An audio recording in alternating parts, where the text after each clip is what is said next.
আসন্ন ঈদুল আজহায় চামড়া সংরক্ষণের জন্য উত্তরাঞ্চলের বৃহত্তম নাটোর চামড়ার বাজারের ব্যবসায়ী নেতৃবৃন্দ ও চেম্বার অফ কমার্সের নেতৃবৃন্দর সঙ্গে রোববার দুপুরে জেলা প্রশাসক আবু নাসের ভুয়া বৈঠক করেন।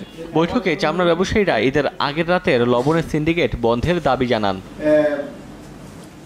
ব্যবসায়ীদের দাবি, সারা বছর ট্যানারি মালিকরা নগদ টাকায় চামড়া কেনায় গত বছরের চেয়ে এবারের ঈদে চামড়া সরবরাহ বেশি হবে।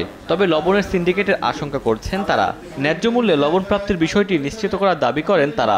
চামড়া ব্যবসায়ীদের দাবি, ছাগলের চামড়া সংরক্ষণের পর 50 টাকা খরচ হলেও বিক্রি হয় 20 থেকে 30 টাকায়। এতে ছাগলের চামড়া সংরক্ষণে অনীহা প্রকাশ করেন তারা। ছাগলের চামড়াতে প্রায় 1.5 কেজি থেকে 2 কেজি লবণ লাগে। 1.5 কেজি থেকে 2 কেজি লবণ মানেই তো 40 টাকা পড়ে যায়। আপনার লেবার টেবার দিয়ে সংরক্ষণের সমস্ত খরচ দিয়ে হয়তো 50 টাকায় পড়ে যায়। খরচ পড়ে যাচ্ছে 30 থেকে 40 পর্যন্ত 50 টাকা, কিন্তু বিক্রি আছে 30 টাকা 20 টাকা। এইখানে চামড়াটা আমি কিভাবে সংরক্ষণ করব?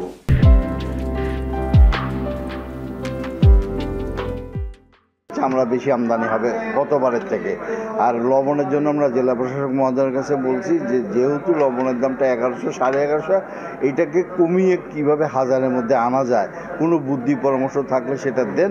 আর চেম্বার অফ কমার্সের দাবি, চাহিদার চেয়ে অতিরিক্ত লবণ উৎপাদন হয়েছে, ফলে সিন্ডিকেট হওয়ার সুযোগ নেই। তাই চেম্বার অফ কমার্সও লবণ সিন্ডিকেটের বিরুদ্ধে রুখে দাঁড়ার দাবি করছে।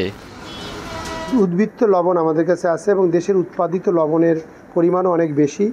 এবার লবণে কোনো ঘাটতি নেই এবং লবণের সরকার নির্ধারিত দামের চেয়েও কিছু কম মূল্যে লবণ বাজারে পাওয়া যাচ্ছে। তো সেখানে আমরা বলেছি যে এই লবণ কোনো অবস্থায় সিন্ডিকেটের মধ্যে আনা যাবে না। যদি কেউ ওই লবণ সিন্ডিকেটের মধ্যে আনার চেষ্টা করে, লবণ সিন্ডিকেট সে ব্যবসায়ীর বিরুদ্ধে কঠোর ব্যবস্থা গ্রহণ করা হবে। ছাগলের চামড়া সংরক্ষণের জন্য বিসিকের সহায়তায় জেলার কওমি মাদ্রাসায় বিনামূল্যে লবণ সরবরাহ করবে জেলা প্রশাসক। এছাড়া ঈদে সিন্ডিকেট লবণের দাম বৃদ্ধি করতে পারবে না বলে জানান জেলা প্রশাসক। ছাগলের যে চামড়াটি রয়েছে ওটি সংরক্ষণের জন্য প্রায় 1 কেজি করে লবণ লাগে। এটি আমরা জেলা প্রশাসন এবং বিসিকের পক্ষ থেকে আমরা এটা সরবরাহ করব। যে মাদ্রাসা আমাদেরকে তাদের দাবি জানাবে, যাদের সক্ষমতা আছে, আমরা বিবেচনা করে তাদেরকে আমরা এই লবণ সরবরাহ করব এই বছর। চামড়ার ব্যবসাকে সামনে রেখে কোনো লবণ অসাধু ব্যবসায়ী তারা যদি এটি সিন্ডিকেট করে দাম বৃদ্ধি করতে চায়, আমরা কঠোরভাবে এটা নিয়ন্ত্রণ করব।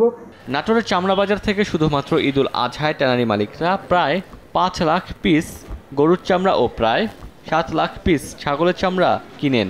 আর ঈদে 26টি জেলায় চামড়া বিক্রি হয় নাটোর থেকে। সময় সংবাদ, নাটোর।